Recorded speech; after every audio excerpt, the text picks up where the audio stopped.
Ya estamos con nuestro invitado César hoy día en cabina, es el arquitecto Arturo Yep Abanto, decano nacional del Colegio de Arquitectos del Perú. Es un placer que esté con nosotros, un honor que nos visite esta mañana para que realice una evaluación, ¿no?, de este proceso de reconstrucción del país. ¿Cómo está, arquitecto? Buenos días, Manuel, buenos días, César, muchas gracias por la invitación para esta entrevista, con mucho gusto. Si tuviéramos que hacer un primer acercamiento, se puede decir que casi hemos terminado la etapa de emergencia y, como se decía, no es un proceso automático que de la emergencia pasamos a la reconstrucción, sino debemos pasar por un periodo de planificación. Pero la planificación tampoco no es un tema de 15 días, ni un mes, ni 3 meses. Es un proceso largo, porque en la planificación primero hay que tener una visión macro, quiero decir regional, y luego hay que tener una visión urbana.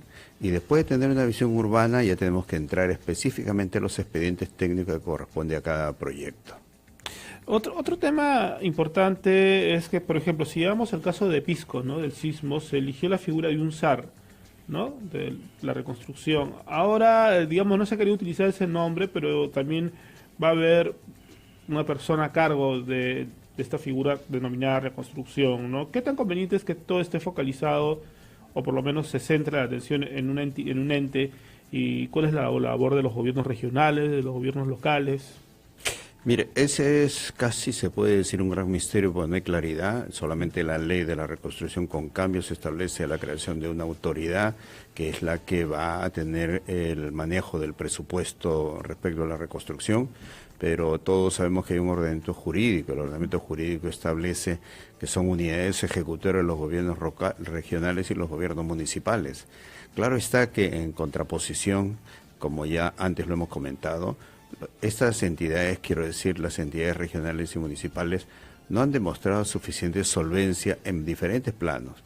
No han tenido solvencia económica para saber ejecutar sus recursos financieros, no han sabido tener solvencia técnica para identificar los mejores proyectos de la región porque no se ven cambios sustanciales, y tampoco no han mostrado solvencia moral, y ahí es donde nos preocupa mucho, porque el problema de solvencia moral pues termina afectando la calidad de los proyectos, el nivel de ejecución de los proyectos, y es una pena encontrar muchos proyectos incluso inconclusos en todo el país. Pero el problema es que no solamente hay estos proyectos inconclusos ejecutados por las regiones, también el gobierno nacional tiene responsabilidad en un conjunto de proyectos que se ubican en las diferentes regiones y que no han concluido. Ahí tenemos, por ejemplo, la historia de los hospitales. Correcto. También tenemos la historia de la infraestructura deportiva para los Juegos Bolivarianos en la ciudad de Trujillo. Es decir, el gobierno central tampoco no se escapa de ese nivel de responsabilidad. Prácticamente la solvencia moral es un factor sustancial que ataca a todos los niveles del Estado. Tenemos una llamada, César. Así es. Javier desde Ancash, norte del país. ¿Cómo estás, Javier? Bienvenido. ¿Cuál es tu opinión? De repente alguna queja que se viene produciendo en tu población. Adelante. Sí, buenos días. Efectivamente, estoy llamando acá de Sur, acá de la provincia de Huaylas. Mi preocupación es, señores, no sé cómo podemos arreglar respecto a esto. Nosotros también hemos sido duramente castigados por las lluvias de la Cordillera Negra, pero nosotros de la provincia de Huaylas o distrito de Caraz, acá nuestro alcalde Renzo Martínez, recibió pues acá por de parte del gobierno 100.000 soles para poder ayudar a los afectados. Pero nosotros hemos de reclamar como dirigente para que nos puedan rehabilitar nuestros canales o caminos. Nos ha dicho de que no, todavía no lo gastamos, todos no lo gastamos. Y bueno, pues y después nos dijeron que ya lo habían gastado, pero por transparencia pedimos no en qué se ha gastado. Entonces nos ha dado la sorpresa de que el señor Renzo Martínez, el alcalde provincial de Huaylas, acá de Caraz, distrito Caraz, lo ha gastado en compra de llantas, compra de aceite, compra de cámaras, baterías, etcétera. Le ha repotenciado sus carros y nada apoyo, o el gobierno central ha mandado para eso también, que yo es mi duda. Entonces queremos saber de que para qué ha venido específicamente los 100.000 soles para gastarlo en dónde. Esa es nuestra preocupación. Y como gracias por tu llamada desde Ancash. Sí, es cierto, justamente, ¿no?, lo que nos mencionaba nuestro invitado, ¿no?, que ya también el pueblo se da cuenta, desviaron, ¿no?, el dinero, que esta situación no está funcionando bien, ¿no?, y por eso también el gobierno pues no sabe si confiar o no en los gobiernos regionales y locales, donde ha habido sonados casos de corrupción, pues, ¿no? Entonces, en Ancash, por ejemplo, había un caso sonado de corrupción realmente flagrante. Otro tema importante, arquitecto, sobre este asunto de la reconstrucción, es que, digamos, no ha habido prevención, ¿no? Es decir, el ex viceministro de Transportes y Comunicaciones, vicepresidente aún, mencionó que se va a trabajar en base a la prevención, es decir, si se va a reconstruir en lugares donde no se afecten a futuro por los huaicos y las lluvias, pero ¿tenemos la posibilidad de hacer eso realmente? Es decir, las personas van a salir de sus casas, de sus viviendas, van a ser trasladadas, removidas, porque digamos hay un arraigo cultural también ahí, ¿no? Mire, es cierto que hemos pecado en todos los niveles respecto a los criterios de prevención, porque cuando uno piensa desde el punto de vista de prevención, naturalmente lo tiene que aplicar en los instrumentos técnicos existentes. Si nosotros tenemos un plan urbano y los estudios de riesgo nos dicen que hay un riesgo de una posible inundación, se tienen que adoptar las medidas de mitigación, quiero decir, los proyectos que impiden que ese riesgo pueda afectar a la población. Y les voy a poner un ejemplo. En el caso de la ciudad de Ica, la evaluación del fenómeno del Niño nos mostró que si no se canalizaba el río adecuadamente, se iban a inundar las zonas urbanas. Y efectivamente, en este transcurrir de los años, lo que se hizo es se canalizó el río. Se canalizó, se levantó el nivel de los muros paralelos, ¿no? Naturalmente, pues, para poder canalizar las aguas mayores, digamos. Sin embargo, fue casi, se podría decir, hasta una infraestructura incompleta. Porque, ¿qué ocurrió? Efectivamente, pudo este río trasladar los excedentes de agua, pero el agua también corrió paralelo al río. Entonces la pregunta es, ¿cómo puede el agua correr paralelo al río? Naturalmente es cierto, hay excedentes, pero lo que sucede es que, y siempre se dice de la expresión, se activaron las quebradas. Lo que pasa es que las quebradas son los afluentes por el cual el agua llega al río.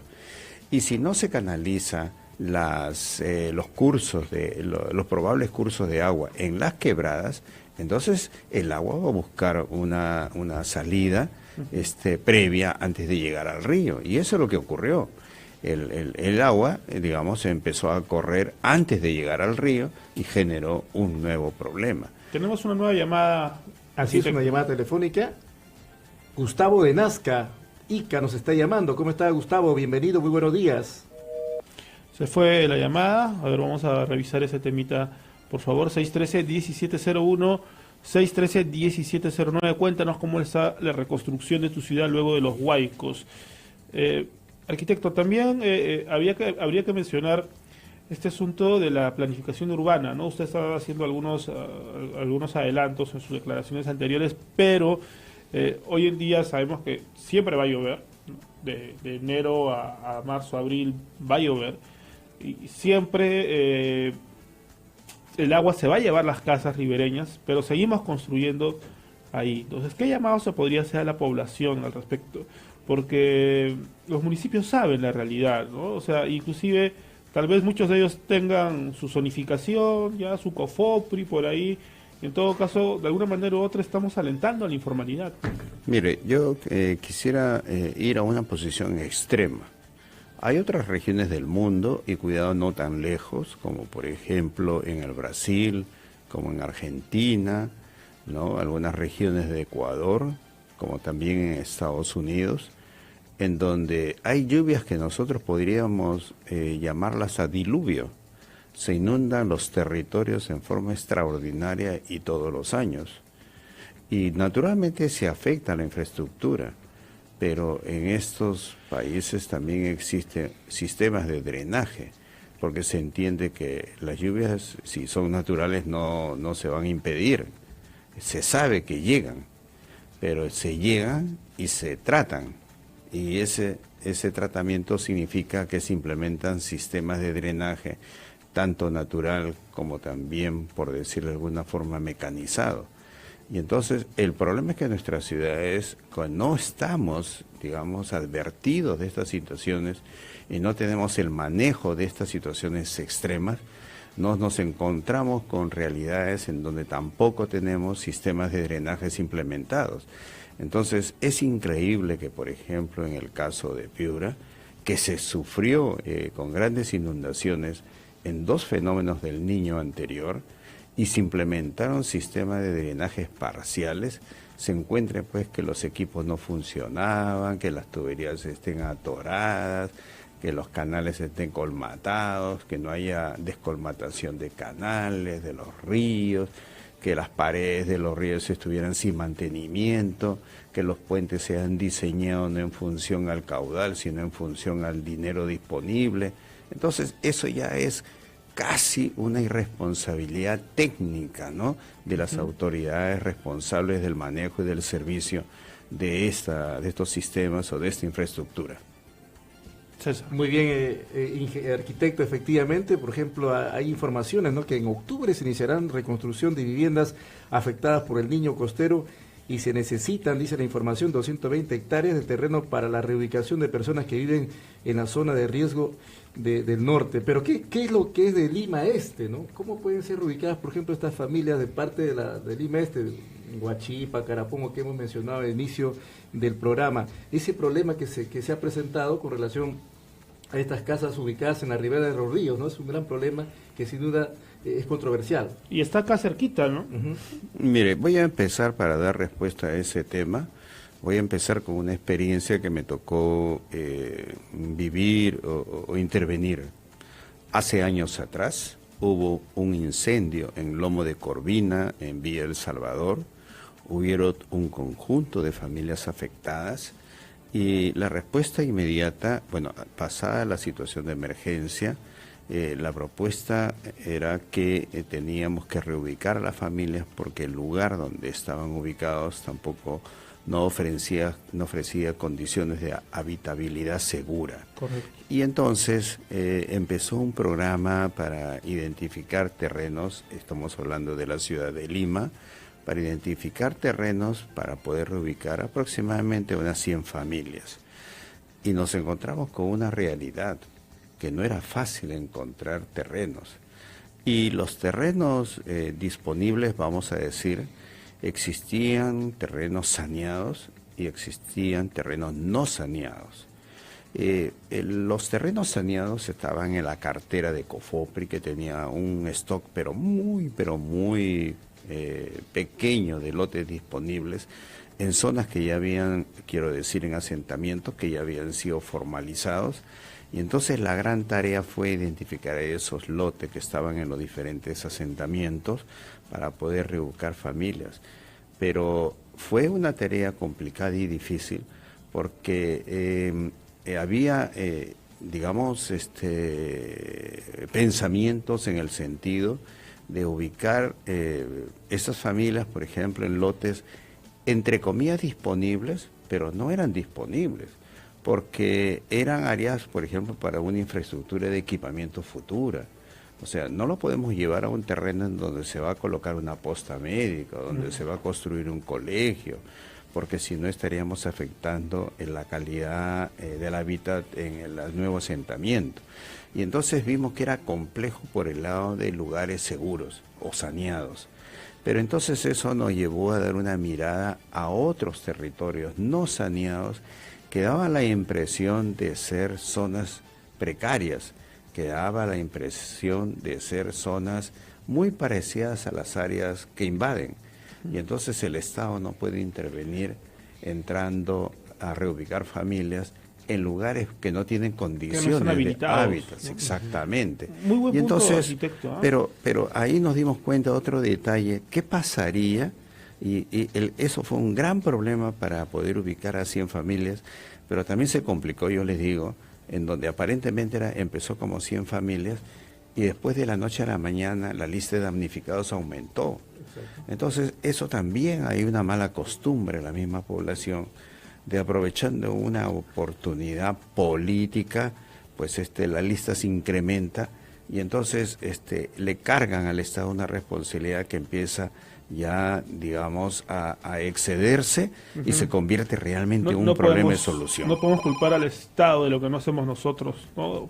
Claro. Éticamente. Y gente Ahora, que ya tiene casa ya también solicita otra. Hay una llamada, César. Muy bien, otra llamada telefónica. Desde Puno. Desde Puno, la ciudad lacustre, ¿cuál es su nombre y su consulta en esta mañana? Buenos días. Bueno, le saluda Juan Carlos y me parece interesante. ¿Aló? Sí, te escuchamos. Baja el volumen de tu radio, por favor. Bueno, buenos días. Me parece muy interesante lo que ustedes están comentando. Hablo de la zona sur, específicamente de Juli, casi frontera, la región Puno con Bolivia, ¿no? Entonces, lo que estoy viendo, al señor panelista, también a los señores periodistas, aparentemente no está funcionando bien lo que es la inversión pública, está totalmente mal. El Estado no está llegando bien a todos los gobiernos regionales. ¿Por qué? Porque no hay un mecanismo de control. No estamos trabajando en temas ambientales correctamente. El calentamiento global es cada vez más. Los desastres naturales cada año será peor, por más que hagamos limpiezas, canales, qué sé yo, si no trabajamos en temas de contaminación ambiental. La zona sur, cada año la zona sur sufre desastres naturales. Bien, se está cortando la llamada, pero creo que entendimos el concepto.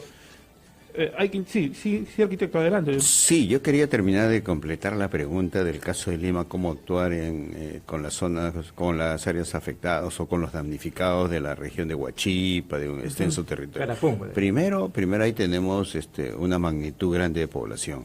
Y entonces nos encontramos que acá la autoridad municipal es la que tendría de responsabilidad de identificar esos terrenos.